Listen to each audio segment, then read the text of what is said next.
1 सितंबर 1994 को राज्य आंदोलन के दौरान खटीमा गोलीकांड की 30वीं बरसी को हम मनाने जा रहे हैं।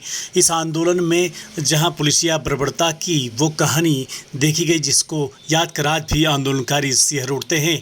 7 राज्य आंदोलनकारियों की शहादत के बाद उत्तराखंड राज्य आंदोलन को जो नई ऊर्जा मिली उसको कभी भुलाया नहीं जा सकता।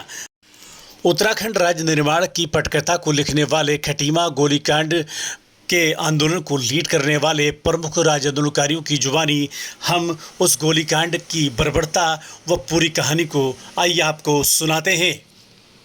1 सितंबर 1994 राज्य आंदोलन का वो दौर जिसमें खटीमा गोलीकांड हुआ था और उसकी बर्बरता को सोचकर आज भी जो आंदोलनकारी हैं वो सिहर उठते हैं।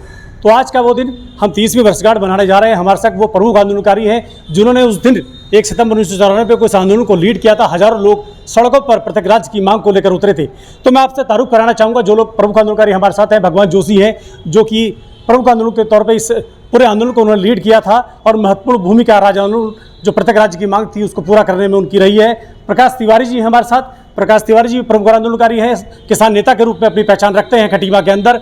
उनका भी बेहद महत्वपूर्ण रोल इस राज्य आंदोलन के दौरान रहा था। सर्वेश पाठक जी हमारे साथ हैं जिनका महत्वपूर्ण रोल इस राज्य आंदोलन में रहा था। उन्होंने भी अपनी महत्वपूर्ण भूमिका निभाई है और युवा नेता के रूप में क्योंकि छात्र नेता के रूप में गणेश मुडेला भी हमारे साथ हैं। तो मैं इन सभी से जानना चाहूँगा, सजीव वर्णन आपको बताना चाहूँगा कि कितनी बर्बरता उस समय पुलिस की थी, क्या क्या राज्य आंदोलन के उस गोलीकांड के दौरान इन आंदोलनकारियों ने सहा है। पूरी कहानी आंदोलनकारियों की जुबानी मैं आपके सामने लाना चाहता हूँ। सबसे पहले मैं भगवान जोशी जी के पास आना चाहता हूँ।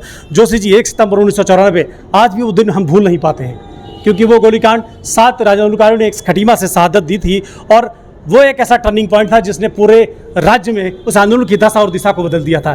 तो किस तरह का माहौल था, कैसे ये आंदोलन बना, पूरी कहानी अपनी जुबानी क्योंकि आपने खुद अपनी आंखों से उस आंदोलन को देखा, खुद लीड किया, क्या बताना चाहते हैं? 1994 अगस्त की क्रांति जिसमें कि आरक्षण के खिलाफ मूवमेंट थी और पूरे उत्तराखंड में, उत्तराखंड के डिग्री कॉलेजेस में और उत्तराखंड की सड़कों पर युवा छात्र बेरोजगार 27% ओबीसी आरक्षण के खिलाफ जो जबरन यहाँ इम्पोज किया जा रहा था, आंदोलित थे और नौकरियों में, उसके अलावा फिर स्कूल कॉलेजेस में जो प्रोफेशनल एजुकेशन है उन सब में ये इम्पोज किया गया था उत्तर प्रदेश सरकार की तरफ से। और जब इसका विरोध हुआ कि यहाँ 2% ओबीसी यहाँ निवास करते हैं तो केवल 2% उनको आरक्षण दिया जाए, लेकिन लगातार मूवमेंट चलती रही और ज्यों मूवमेंट जितनी आगे बढ़ी उसको दबाया गया, कुचला गया और यहाँ तक कि बाद में इतना अत्याचार बढ़ा कि सारे जो यूथ थे उनको बनारस, फतेहगढ़, उरई, जालौन जेलों में ठूंसा गया, उनको प्रताड़ित किया गया। उसके रिएक्शन में फिर यहाँ पूर्व सैनिक और पूरी जमात जो है मातृशक्ति, व्यापारी, बुद्धिजीवी और पॉलिटिकल पार्टीज़ के अलग अलग जो इनके फेवर में थे वो सारे लोग यहाँ मैदान में आए और छात्र अभिभावक संघर्ष समिति बना करके यहाँ पर कैप्टन शेर सिंह दिगारी जी के नेतृत्व में 1 सितंबर 1994 को एक विशाल जुलूस खटीमा में निकला और उसकी परिणति बाद में उसी दिन एक गोलीकांड के रूप में हुई और उसके बाद खटीमा और ज़्यादा आंदोलित रहा। उसके रिएक्शन में मसूरी, मुजफ्फरनगर कांड हुए और ये करीब 6 साल तक ये चीज़ें आगे को बढ़ती गई। तो यहाँ खटीमा में जो सफ़रर रहे वो खटीमा की जनता प्रॉपर की भी, गाँव की भी, कम से कम यहाँ 16 दिन कर्फ्यू रहा। सफ़रर लोग, पूरे आम जनता सफ़रर रही, घरों से लोगों को उठाया गया, बहुत ज़्यादा बर्बरता रही। तो आज की स्थिति ये है कि 25 सालों बाद जो राज्य बनने के बाद आज की विधायिका अभी भी संवेदनशील नहीं है इन गोलीकांड के प्रति और यहाँ तक कि कोई आयोग, कोई परिषद ऐसा गठन नहीं किया गया कि भाई जो जहाँ घटनाएं घटित हुई, कम से कम खटीमा, मसूरी, मुजफ्फरनगर में जो घटनाएं घटित हुई या अन्य जगहों पर जहाँ गोलियाँ चली, नैनीताल में प्रताप सिंह मारे गए या अन्य रुद्रप्रयाग, कर्णप्रयाग, और राज्य बनने के बाद भी यहाँ तमाम तरह की ब्रूटलिटी हुई है, इन सीरियन टापू में लोग मारे गए।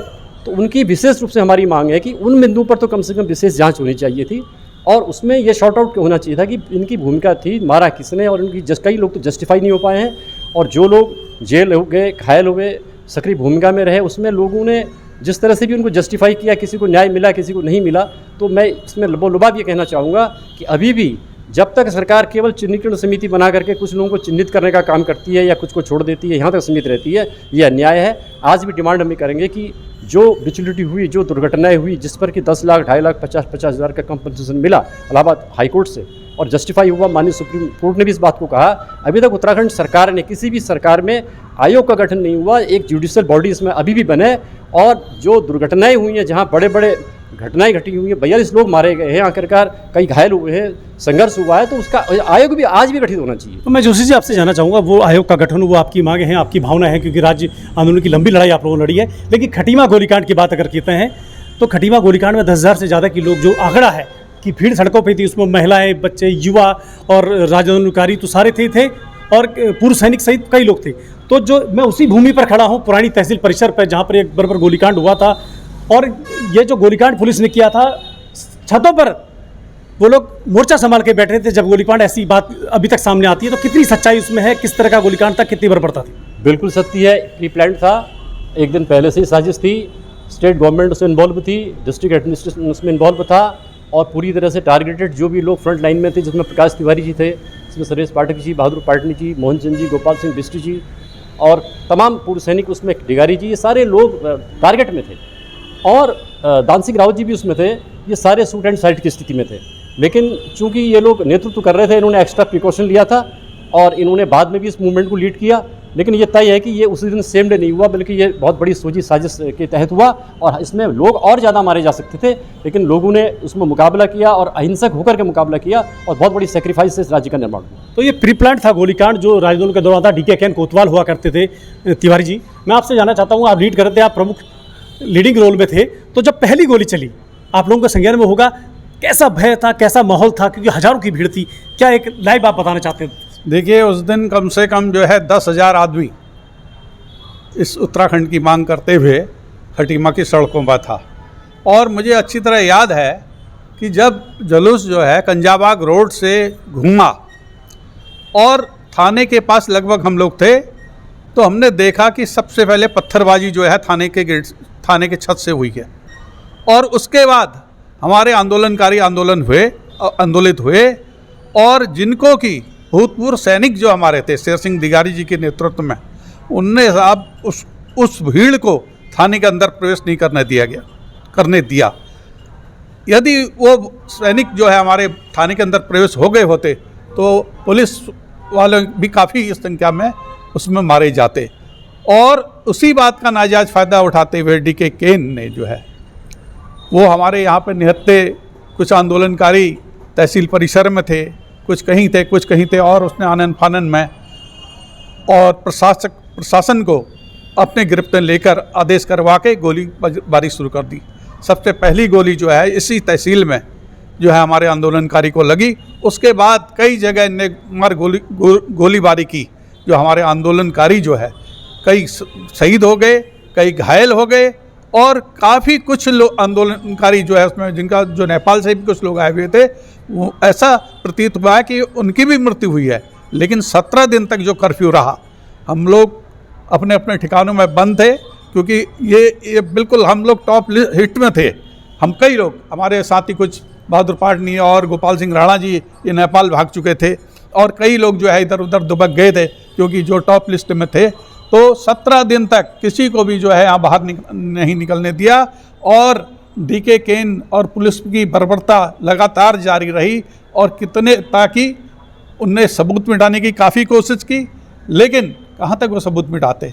तो हमारी यही मांग है, आज तक हम ये मांग करते हुए आ रहे हैं कि इसकी जांच हो, और जो दोषी है उनको अभी तक सज़ा नहीं मिल पाई है, उनको सज़ा मिलनी चाहिए। दर्द है आपके दिल में? बिल्कुल हमें दर्द है, उनको बिल्कुल सज़ा मिलनी चाहिए।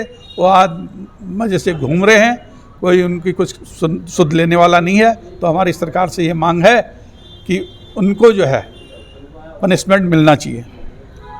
पनिशमेंट मिलना चाहिए। जो दोषी हैं उनको अभी तक सज़ा नहीं मिल पाई है, लंबा समय गुजर गया है, एक टीस आंदोलनकारियों के दिल में आज भी है। सुरेश पाठक जी हमारे साथ है। सर, आपने भी वो आंदोलन को बहुत जिया है, देखा है, और आज तक उस आंदोलन की यादें आपके जहन में होंगी कि किस तरह की बर्बरता थी। तो जब आंदोलन हुआ, गोलीकांड हुआ, उसके बाद जो प्रमुख आंदोलनकारियों की गिरफ्तारी का दौर चला, लगातार लोगों को उठाया जा रहा था, उनको जेल भेजा जा रहा था, तो किस तरह का भय का माहौल था परिवारों में, क्या बताना चाहते? सबसे पहले ये आंदोलन जो छात्र नेताओं ने चलाया था, लेकिन पुलिस ने गुंडागर्दी से सारे छात्र नेताओं को बंद कर दिया था। उसके बाद हम लोगों ने एक मीटिंग करी, ये अपना घर की टीम के सेट में, हम दान बहादुर, कैलाश और हिम्मत सिंह, देवेंद्र गुरंग, जगदीश ओली, प्रकाश तिवारी जी, भगवान जोशी जी और हमारे साथी, इन लोगों ने पूरा भूमिका बनाई और 100 रुपए इकट्ठे करके सारे ट्रैक्टर ट्राली जो लोग थे गांव में उनको हम लोग दे के आए और तय करा था कि हम लोग यहाँ आंदोलन चलाएंगे, रैली निकालेंगे। उससे पहले मैंने इस आंदोलन को लीड किया था 1993 में 21 तारीख को। मैं यहाँ धरने में तहसील में बैठा हुआ था, इतने में पुलिस आई और मेरे को उठा के ले गई। मेरे से बहुत उल्टा सीधा बोला। वो धरना मेरा जो टेंट ओंट था आज भी नहीं मिला, पता नहीं कहाँ फेंक दिया। फिर उसके बाद हम लोगों ने एक रामलीला मैदान में इकट्ठे हुए, सारे 10,000 आदमी से लगभग ऊपरी होगा, जिसमें महिलाएं, छात्र जो थे और जो युवा हमारे नेता थे, सभी पार्टियों के लोग उसमें मिले थे। इसमें कोई कांग्रेस, बीजेपी या अदर कोई पार्टी इसमें शामिल नहीं थी। वहाँ उपरांत के काशी सिंह एरी भी आए हुए थे। तो सारे लोग हम लोग इकट्ठे होकर भाषण हुआ, मैंने भी उसमें भाषण दिया और भाषण देने के बाद हम लोग एकत्र होकर सारे जुलूस में आगे आगे चले, हाथ पकड़ के। हम थे गोपाल सिंह राणा और ये प्रकाश तिवारी जी, भगवान जोशी जी, ये सब, जगदीश ओली जी, दान सिंह रावत जी, हम लोग सब एक दूसरे का हाथ पकड़ के आगे आगे चल रहे थे। तभी जाके जब हम कंजाबाग से वापस लौट रहे थे तो ठीक थाने के सामने सबसे पहले प्लास्टिक की गोली चली। जो प्लास्टिक की गोली चली मेरे भी लगी थी एक, लेकिन प्लास्टिक की गोली चलने के मुश्किल से 5 मिनट बाद सीधे फायरिंग कर दी पुलिस थाने के अंदर से ही, जिसमें मेरे संग में चल रहा था मेरे पीछे कोई, उसके एक गोली लगी थी सर में। तो उसके जो खून के छींटे थे वो मेरी शर्ट पे आ गए। उसके बाद से वहाँ से भगदड़ मच गई, सब जिसको जहाँ जगह मिली वो जहाँ अपने जगह मिल गई थी। लेकिन इसमें पुलिस ने बहुत ज़्यादा बर्बरतापूर्ण, हमारा शांतिपूर्ण जुलूस आ रहा था और जा रहा था, नारेबाजी करते हुए चले आ रहे थे।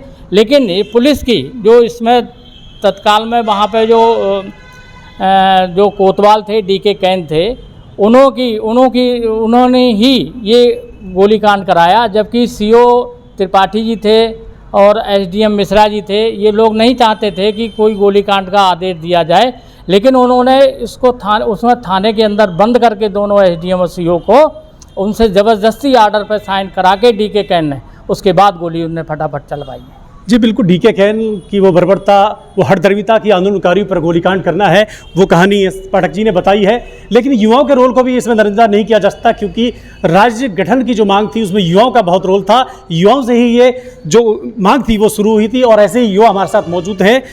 गणेश मुडेला जी, जो कि उस समय छात्र संघ में प्रमुख भूमिका में थे और युवाओं के साथ लगातार इस मांग को उठा रहे थे।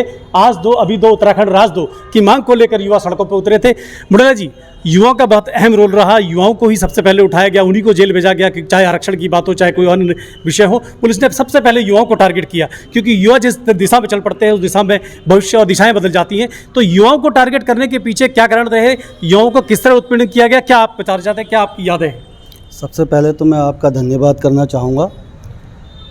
जैसा कि सही मायने में जो है, जो पर्वतीय क्षेत्र हमारा उत्तराखंड था वो एक शांतिप्रिय क्षेत्र था। यहाँ ठंडा इलाका होने के नाते स्वभाव से यहाँ के लोग भी जो है शांतिप्रिय मतलब लोग हैं। लेकिन जो है जो यूपी गवर्नमेंट का जो रुख था उत्तराखंड के प्रति, हमारे क्षेत्र के प्रति, वो सौतेला था। जबकि हमारे उत्तराखंड के बल पे ही उनको ग्रीन बोनस भी प्राप्त होता था केंद्र से, लेकिन विकास के लिए जो है हमारा उत्तराखंड तरस रहा था। ख़ास तौर पे हम छात्र लोग, हमारी जैसे कि अंतिम वर्ष की पढ़ाई पूरी हो चुकी थी, तो हम लोग अपने भविष्य के लिए जो है चिंतित थे। और साथ ही कुछ दिन पहले ही जो है आरक्षण, जो मंडल आयोग जो बनाया गया था, उससे भी हम लोग जो है काफ़ी आहत थे। वही आगे बढ़ के वही लड़ाई जो है उत्तराखंड राज्य आंदोलन में बदल गया और हम लोगों ने जो है एक उद्देश्य बना लिया। और शासन प्रशासन हमें हल्के में ले रही थी कि ये लोग शांतिप्रिय लोग हैं, लेकिन उन्हें ये नहीं मालूम था कि उत्तराखंड के लोग जब अपने आन बान उस पर आ जाते हैं तो कितने जिद्दी होते हैं। और ये चीज़ हमने दिखाया और 10,000 की लगभग भीड़ थी उस जो 1 सितंबर को जो जुलूस निकला था। तो प्रशासन शासन ने पहले से ही तैयारी कर रखी थी और जो है उनका जो हिटलर शाही रवैया था और जो है पहले से ही उन्होंने जो है अपना अड्डे फिक्स कर लिए थे और सारे पुलिस वाले कहाँ से गोली चलानी है, कहाँ से क्या करना है, सारे वो कर रखे थे। जो ही हमारा जुलूस शांति प्रिय ढंग से जो है थाने के आगे से गुजरा तो सबसे पहले उन्होंने आंसू गैस छोड़े और तुरंत प्लास्टिक की गोलियां तो चलाई नहीं, मेरे ख्याल से डायरेक्ट ही उन्होंने जो है गोलियां चलाई। और हमारे अगल बगल के लोग जब घायल हुए, खून से लथपथ हुए, तब हमें पता चला कि गोलियां चलने लगी हैं। और उस दौरान जो घायल हुए हम लोग उनको लेके हॉस्पिटल गए और साथ में हम लोगों के पीछे फोर्स भी जो है हम लोगों को पकड़ने के लिए दौड़ी, तो हम लोग फिर जान बचा के हम लोग भागे वहाँ से। जी बिल्कुल, युवाओं ने बेहद अहम रोल निभाया था और जो घायल थे उनको बचाने का भी काम युवाओं ने उस दौर में किया था जब 1 सितंबर 1994 को खटीमा गोलीकांड हुआ था। खटीमा गोलीकांड में अभी भी टीस वो आंदोलनकारियों के दिल में है, क्योंकि आपने सभी प्रमुख आंदोलनकारियों का सुना है कि जो दोषी थे, जो कोतवाल डीके कैंप थे, जो अन्य दोषी लोग थे, उनको आज भी उस चीज़ की सजा नहीं मिल पाई है। और सच्ची श्रद्धांजलि तभी होगी जब उनको सजा मिल पाएगी। 30वीं वर्षगांठ गोलीकांड की हम मना रहे हैं। 7 आंदोलनकारियों को श्रद्धांजलि हम तभी दे पाएंगे जब सपने के उत्तराखंड को हम उसकी अवधारणा के स्वरूप पा पाएंगे। तो अभी के लिए बस इतना ही। मैं दीपक फुलेरा, खटीमा, उत्तराखंड।